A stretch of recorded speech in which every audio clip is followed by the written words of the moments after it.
جو ہے وہ اپنا کنیکشن اس طرح سے بنانا ہے کہ جیسے آپ کہہ سکتے ہیں کہ اس کا بنانے کا حق ہے۔ آگے کی آیت دیکھ لیتے ہیں ہم۔ وَإِنْ آمَنُوا بِمِثْلِ مَا آمَنْتُمْ بِهِ فَقَدِ اهْتَدَوْا وَإِنْ تَوَلَّوْا فَإِنَّمَا هُمْ فِي شِقَاقٍ فَسَيَكْفِيكَهُمُ اللَّهُ وَهُوَ السَّمِيعُ الْعَلِيمُ۔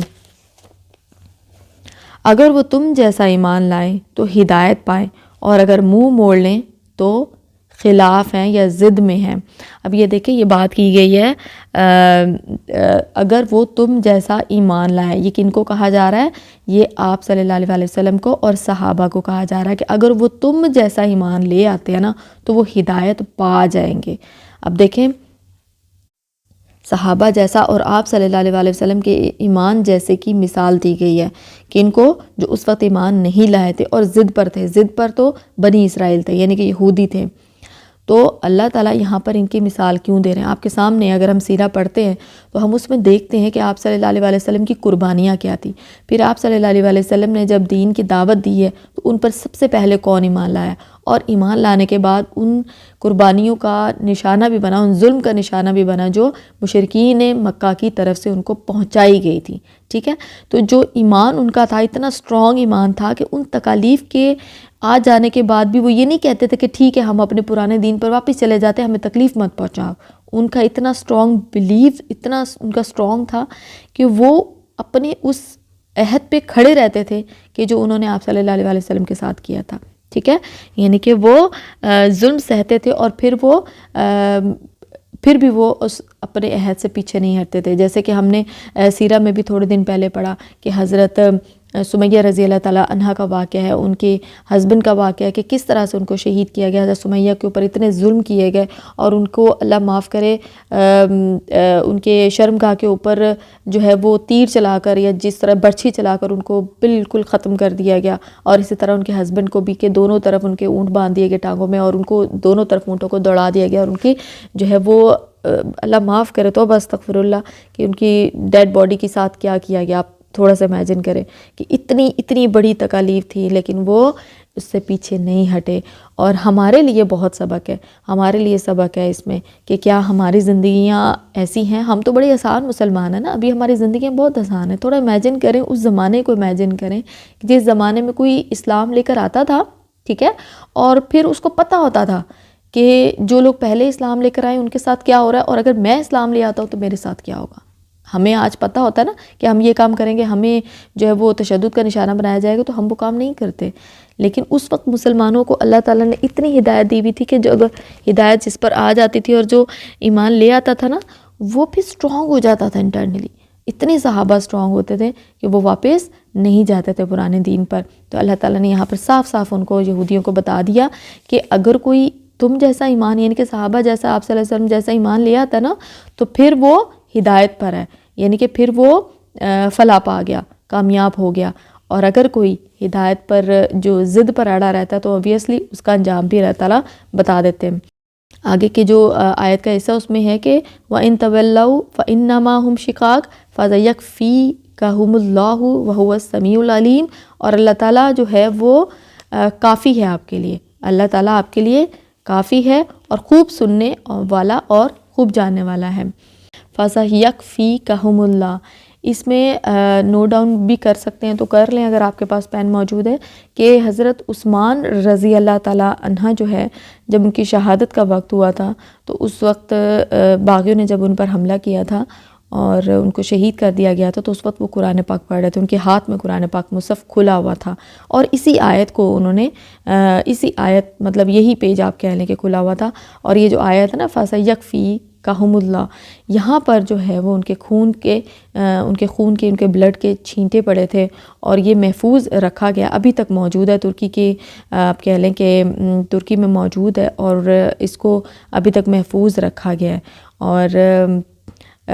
اس کے اگر ہم اس کا میننگ دیتے ہیں تو اس کا میننگ کیا ہے کہ اللہ کافی ہے آپ کے لیے، فَسَيَكْفِيكَهُمُ اللَّهُ، اللہ کافی ہے آپ کے لیے۔ تو دیکھیں اللہ تو واقعی کافی ہے ان کے لیے، جو اللہ تعالیٰ کے لیے اپنی قربانیاں دے رہے ہوتے ہیں، اپنے وقت کو صرف کر رہے ہوتے ہیں، اور اللہ تعالیٰ کی دی ہوئی نعمتوں کو گن گن کے احسان کے طور پہ سمیٹ رہے ہوتے ہیں۔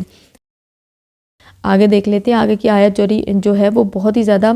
خوبصورت آیت ہے، اور اس کو پڑھیں گے تو آپ کو اندازہ ہوگا کہ یہاں پر کیا بات کی گئی ہے۔ صبغۃ اللہ ومن احسن من اللہ صبغۃ ونحن لہ عابدون۔ اللہ کا رنگ اختیار کرو، اور اللہ تعالیٰ سے اچھا رنگ کس کا ہوگا، ہم تو اسی کی عبادت کرنے والے ہیں۔ اب یہاں پہ دیکھیں، اللہ کا رنگ اختیار کرو، اس کا مطلب کیا ہے کہ اگر کسی انسان،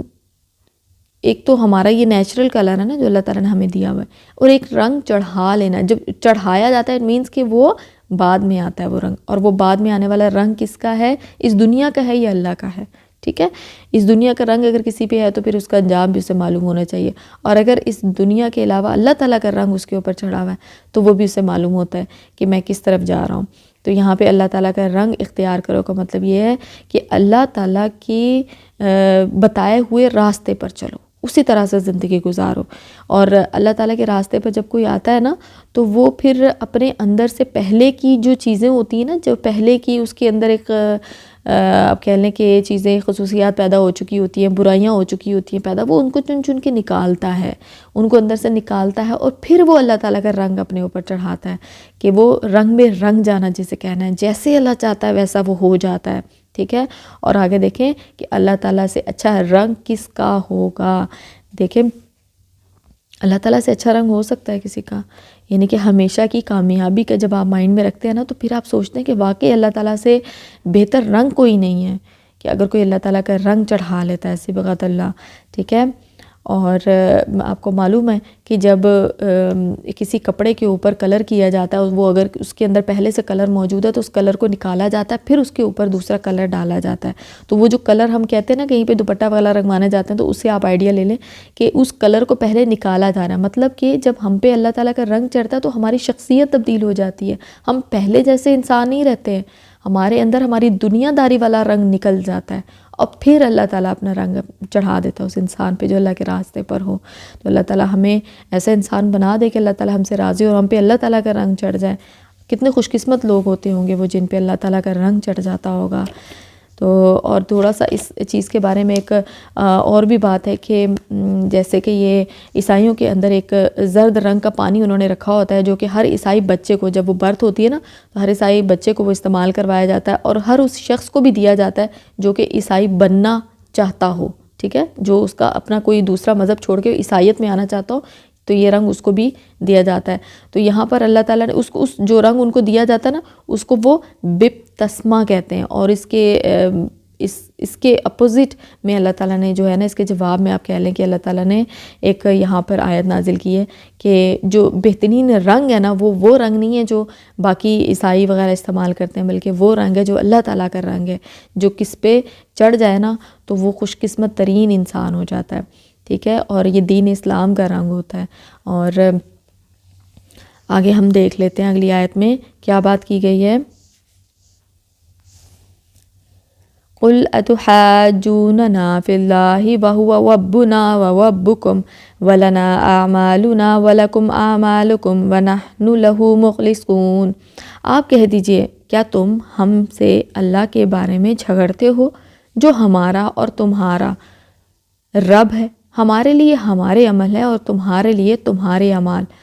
ہم تو اسی کے ساتھ خلوص کرنے والے ہیں۔ آپ کہہ دیجئے کیا تم ہم سے اللہ کے بارے میں جھگڑتے ہو، یہ اوبویسلی آپ صلی اللہ علیہ وسلم سے کہا جا رہا ہے کہ آپ کہہ دیجئے ان سے، کن سے، جو کہ اللہ تعالیٰ کو نہیں مان رہے، اللہ تعالیٰ کی بھی نہیں مانتے، اور وہ ان سے اللہ تعالیٰ کہہ رہے ہیں کہ جھگڑو مت کہ ہمارا رب اور تمہارا رب ہے، ٹھیک ہے، تمہارے لیے تمہارے اعمال ہے اور ہمارے لیے ہمارے اعمال ہیں۔ یعنی کہ اگر کوئی ہمارے رب کو یعنی کہ اللہ تعالیٰ کو نہیں پہچانتا اور اللہ تعالیٰ کے بتائے ہوئے راستے پر نہیں چلتا تو پھر اس کے لیے یہ ہم اس کو یہ نہیں کہہ سکتے یا وہ ہمارا کوئی رشتہ ہے یا کوئی دوست یار ہے تو اس کے اعمال ہمارے حصے میں نہیں ڈال دیے جائیں گے یا ہمارے اعمال اس کے حصے میں نہیں، اعمال اپنے اپنے ہوں گے۔ اگر تو کوئی سیدھے طریقے سے اپنے وہ کہتے ہیں نا کہ خلوص کے ساتھ، اخلاص کے ساتھ اللہ تعالیٰ کے اوپر یقین لے آتا ہے تو پھر اس سے بڑی بات کوئی نہیں ہو سکتی ہے۔ اور خلوص آپ کو معلوم ہے کہ جو اخلاص ہے یا خلوص ہے، جیسے کہ ہم آپ کہہ لیں کہ اپنے لیے بہترین چیزیں پسند فرماتے ہیں، تو ہم کیا اللہ تعالیٰ کے لیے بہترین عقیدت پسند نہیں کریں گے؟ ہم ایسے کیسے ہو سکتے ہیں کہ ہم دنیا کو بھی، دنیا کی داری بھی لے کر چلتے رہیں، ٹھیک ہے، اور ہم اللہ تعالیٰ کے ساتھ بھی چلتے رہیں؟ تو دو کشتیوں میں تو سوار رہ کے کوئی بھی انسان کامیاب نہیں ہوتا نا۔ ہمیں تو کامیابی چاہیے، ہمیں تو اصل کی حقیقی کامیابی چاہیے۔ تو ہمیں کیا ہونا ہے کہ ہمیں ایک ہی کشتی پہ سوار ہونا ہے، کہ ہمیں اللہ تعالیٰ کے بنائے ہوئے راستے پر چلنا ہے، اور اسی پہ چل کے فلاح اور کامیابی ملے گی۔ اس کے علاوہ فلاح اور کامیابی کا کوئی دوسرا راستہ بالکل بھی نہیں ہے۔ ام تقولون ان ابراہیم و اسماعیل و اسحاق و یعقوب والاسباط وکانوا ہدی او نصارا قل اانتم اعلم ام اللہ ومن اظلم ممن کتب شہادۃ عنده من اللہ وما اللہ بغافل عما تعملون۔ کیا تم کہتے ہو کہ ابراہیم علیہ السلام اور اسماعیل علیہ السلام اور اسحاق علیہ السلام اور یعقوب علیہ السلام اور ان کی اولاد یہودی یا نصرانی تھے؟ کہہ دو، کیا تم زیادہ جانتے ہو؟ یا اللہ تعالیٰ، اللہ کے پاس شہادت چھپانے والے سے زیادہ ظالم اور کون ہے، اور اللہ تمہارے کاموں سے غافل نہیں ہے۔ اب یہ دیکھیں، یہاں پر اللہ تعالیٰ نے کہا ہے، ابراہیم علیہ السلام کی مثال دوبارہ سے دی ہے کہ ابراہیم علیہ السلام اور ان کے بیٹے اسماعیل اور اسحاق علیہ السلام، اور اسحاق علیہ السلام کے آگے یعقوب علیہ السلام، کیا یہ ان کی اولادیں اور یہ سب کیا یہود اور نصارہ تھے؟ کیا انہوں نے کوئی ڈویژن کی تھی کہ یہ آدھے لوگ یہودی بن جائیں گے اور باقی بچے ہوئے نصرانی بن جائیں گے، عیسائی بن جائیں گے؟ ایسا بالکل بھی نہیں تھا۔ تو یہاں پہ اللہ تعالیٰ نے بتا دی کہ کیا تم مجھ سے زیادہ جانتے ہو یا اللہ تعالیٰ زیادہ، یعنی کہ میں زیادہ جانتا ہوں، ٹھیک ہے۔ تو آگے دیکھیں، آگے کی جو آیت کا اگلا حصہ ہے کہ اللہ کے پاس شہادت چھپانے والے سے زیادہ ظالم اور کون ہے۔ اچھا، یہ شہادت چھپانے سے آپ پہلے بھی ہم پڑھ چکے ہیں، لیکن تھوڑا سا اس آیت کو دیکھ لیں کہ جو یہود اور نصارہ کے عالم تھے نا، ان کو معلوم تھا اور انہوں نے اس معلومات کو دوسروں تک نہیں پہنچایا۔ جو لوگ قرآن کو جیسے بھی نہیں پڑھ پاتے، ان کو نہیں معلوم ہوتا، تو وہ علماء کرام کو سنتے، ان کو معلوم پڑ جاتا ہے، یا جنہوں نے پڑھا ہوا قرآن پاک ان سے سنتے تو ان کو معلوم پڑ جاتا ہے، جو لوگ پڑھنا لکھنا نہیں جانتے، ٹھیک ہے۔ اسی طرح یہود و نصارہ میں بھی تھا کہ جو پڑھنا لکھنا نہیں جانتے تھے تو ان کے علماء کرام نے بتانا تھا نا، شہادت دینی تھی، اور جو میثاق عہد، پکا عہد اس میں کیا گیا تھا، اس کا انہوں نے وفا کرنی تھی اس کے ساتھ۔ تو انہوں نے کیا کیا کہ انہوں نے تو اپنی عوام کو بتانا ہی مناسب نہیں سمجھا، چھپایا ان سے۔ تو یہاں پر اللہ تعالیٰ کہہ رہے ہیں کہ اللہ کے پاس شہادت چھپانے والے سے زیادہ ظالم اور کون ہے، اور اللہ تمہارے کاموں سے غافل نہیں ہے۔ یعنی کہ اگر کوئی ایسا کرتا ہے تو اس کو پھر پوچھا جائے گا۔ اور اگر ہمارے علماء کرام میں سے بھی کوئی ایسا کرتا ہے کسی بھی اپنے ذاتی مفاد کے لیے، تو پھر لمحہ فکری ہے اس کے لیے بھی کہ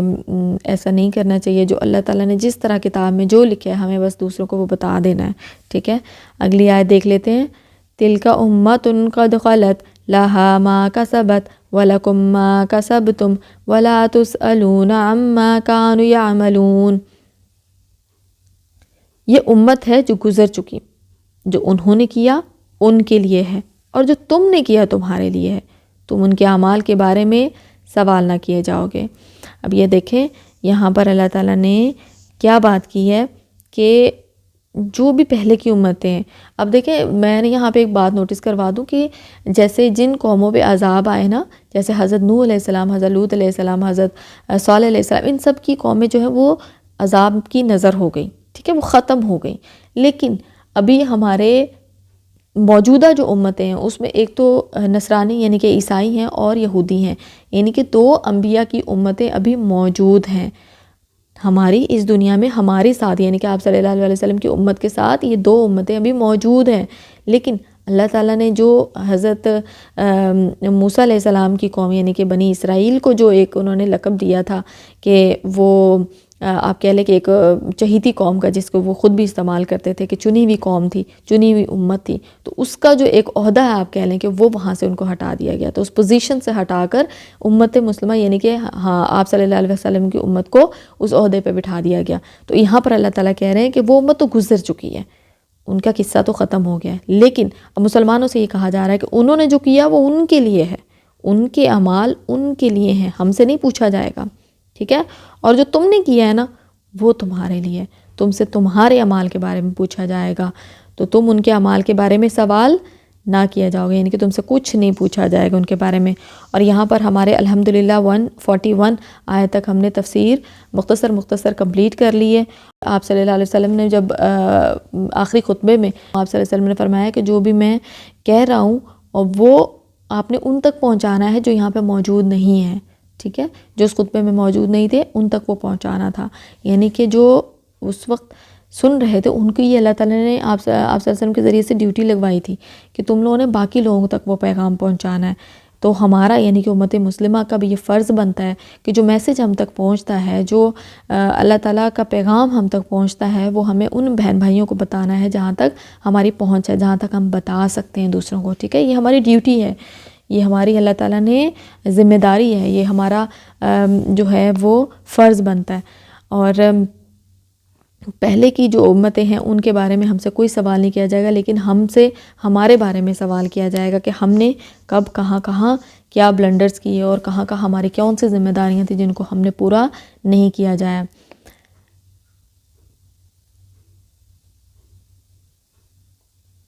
اچھا، یہاں پر ہمارا جو ہے وہ پہلا پارہ ماشاءاللہ الحمدللہ کمپلیٹ ہو گیا، اور ہم جو ہیں وہ کہہ سکتے ہیں کسی حد تک کہ ہم سورہ بقرہ کو ہاف کے قریب ریڈ کر چکے ہیں، ٹھیک ہے؟ 286 آیات ہیں اور ہم نے 141 تک پڑھ لیا ہے۔ آگے بھی ہم کوشش کریں گے انشاءاللہ جلد از جلد سورہ بقرہ جو ہے وہ ہماری مکمل ہو جائے، اور جیسا کہ میں نے پہلے بھی بتایا تھا کہ more than 1000 احکام ہیں اس میں سورہ بقرہ میں، تو ہمیں وہ سارے احکامات پڑھنے ہیں، دیکھنے ہیں کہ اللہ تعالیٰ نے اس میں کیا فرمایا ہے۔ اللہ تعالیٰ ہماری اس کوشش کو کامیاب ہمارے، اور اللہ تبارک و تعالیٰ سے ہماری دعا ہے کہ اللہ تعالیٰ ہمیں استقامت دے اور ہماری اس کوشش کو قبول فرمائے۔ وَمَا عَلَيْنَا إِلَّا الْبَلَاغُ الْمُبِينُ۔